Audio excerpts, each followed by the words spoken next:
কক্সবাজারে আজকে আমাদের হচ্ছে দ্বিতীয় দিন। আমরা চলে গিয়েছিলাম শপিং করতে। আমাদের হোটেলের সামনে টিএম বার্মিজ মার্কেট নামে একটা মার্কেট ছিল, সেখান থেকে আমরা শপিং করেছিলাম। অনেক শপিং করেছি। সো আমি এখানে কিছু জিনিস দেখাচ্ছি তোমাদেরকে যে আসলে কক্সবাজারের বার্মিজ মার্কেটগুলোতে কি কি পাওয়া যায়। এটা ছিল একটা মুক্তার দোকান, এখান থেকে আমি অনেক কিছু কেনাকাটা করেছি। আর বার্মিজ দোকানগুলোতে আমার কাছে মনে হয়েছে জুতার যে দাম সেটা আমাদের ঢাকার নিউ মার্কেটের থেকেও কম। আমি কক্সবাজার যাওয়ার আগে এক জোড়া জুতা কিনেছিলাম, সেটার দাম নিউ মার্কেটে নিয়েছিল 250। সেম জুতা এখানে যখন আমি তাদের কাছে জিজ্ঞেস করলাম প্রাইস, তারা বলল 230। সো আসলে এটা কি বলবো, এটা কিছু বলা যায় না।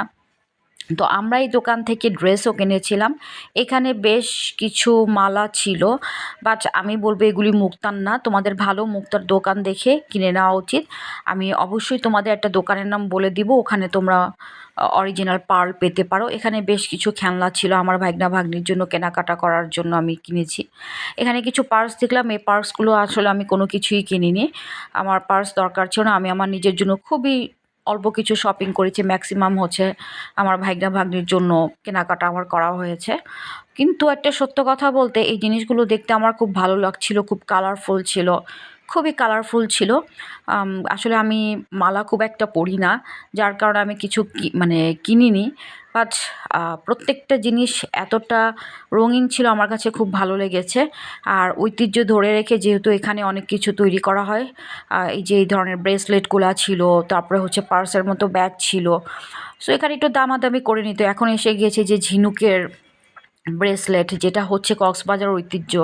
কক্সবাজারে আসবো আর এই ঝিনুকের ব্রেসলেট বা মালা কিনবো না, তা তো হয় না। তো মালাও কিনেছি। এরপর হচ্ছে আমরা চকলেটের দোকানে চলে গেলাম।